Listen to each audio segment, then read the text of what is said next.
Você já sentiu como se algo estranho acontecesse com você? Como se situações pequenas te deixassem profundamente irritado, reativo, ansioso, e em outros momentos você ficasse ali apático, desconectado? Meu nome é Paula Moura, eu sou psicóloga e você está na série Fundamentos da Teoria Polivagal.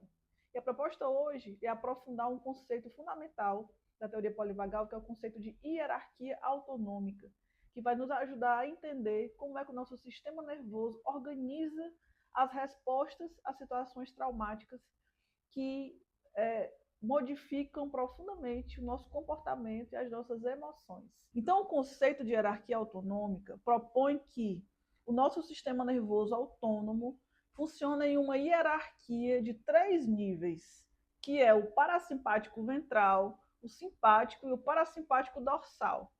E isso não é apenas uma organização biológica, mas é, sobretudo, uma organização experiencial, ou seja, é o modo como a nossa biologia influencia as nossas reações, a nossa percepção da realidade, nosso modo de recepcionar as experiências que nós vivemos e a nossa forma de estar no mundo. Então, essa hierarquia, se a gente for pensar, por exemplo, na imagem de uma pirâmide, no topo da hierarquia está o parasimpático ventral, que é o desenvolvimento mais recente do nosso cérebro, em termos evolutivos. Então, é aquela parte mais, assim, propriamente humana, digamos assim, porque ela é o nosso raciocínio mais fino, é o nosso julgamento mais preciso, nossa capacidade de perceber as situações no momento presente, do modo como elas estão realmente acontecendo no aqui e agora, nossa capacidade de nos abrir para as relações, de recepcionar as relações, nossa criatividade. Então, tudo isso está ligado ali ao córtex pré-frontal, que é essa região que é acionada quando nós estamos funcionando no nível do parasimpático ventral.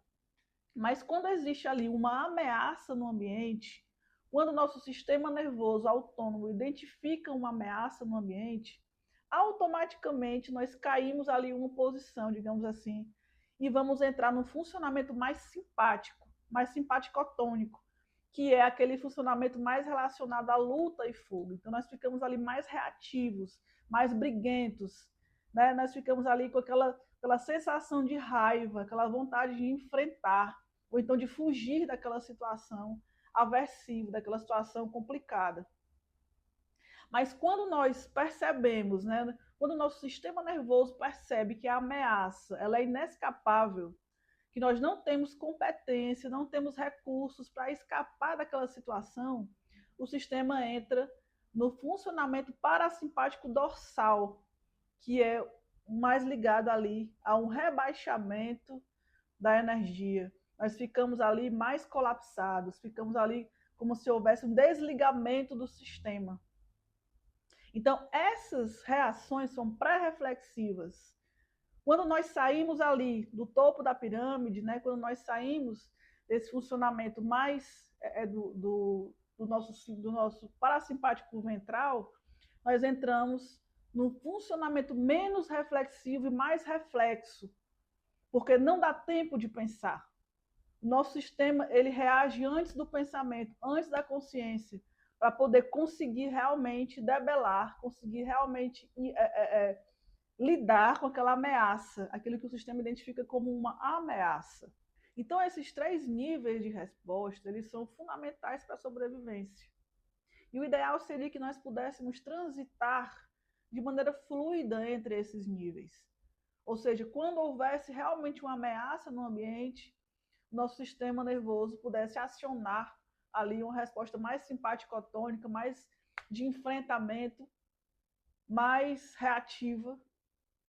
Quando não fosse uma situação tão extrema, a gente pudesse ali ponderar, entraria em ação o nosso sistema ventral ali, fazendo uma mediação, fazendo uma reflexão, abrindo a possibilidade de diálogo, de negociação, de mediação da situação. E quando fosse uma situação realmente extrema, o sistema pudesse se proteger por meio do desligamento e do colapso. Mas na prática não é assim que acontece em alguns casos, porque existe ali um atravessamento da resposta traumática. Então, existem algumas pessoas que têm ali um funcionamento nervoso muito mais parecido com o de um réptil, por exemplo. Quem já viu um réptil fugindo do predador sabe disso.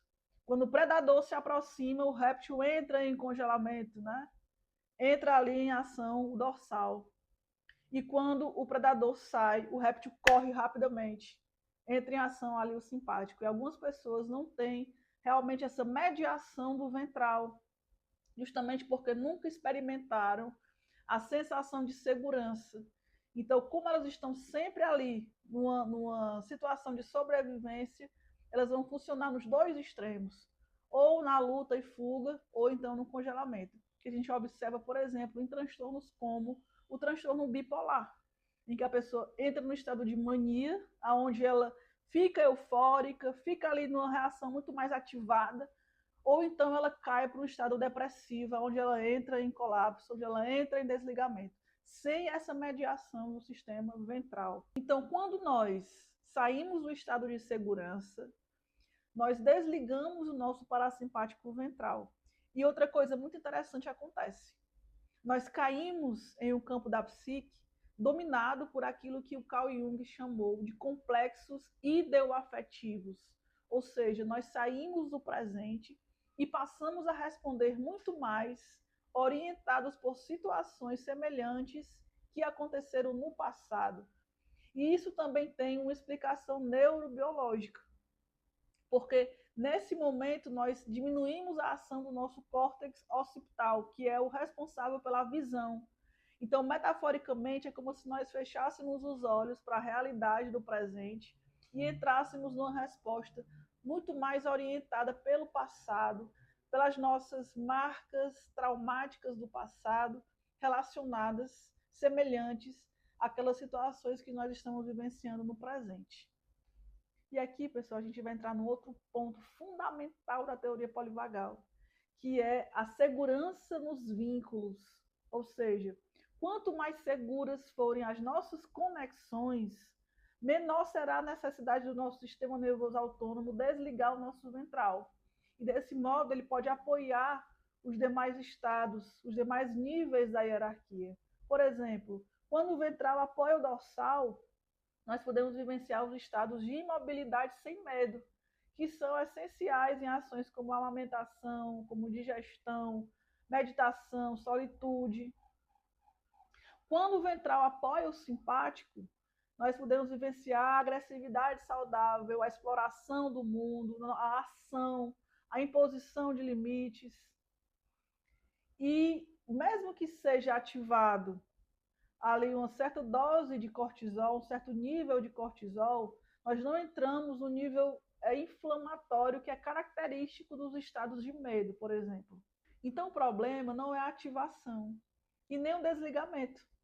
O problema é quando esses estados acontecem fora da regulação, fora de uma ancoragem de segurança.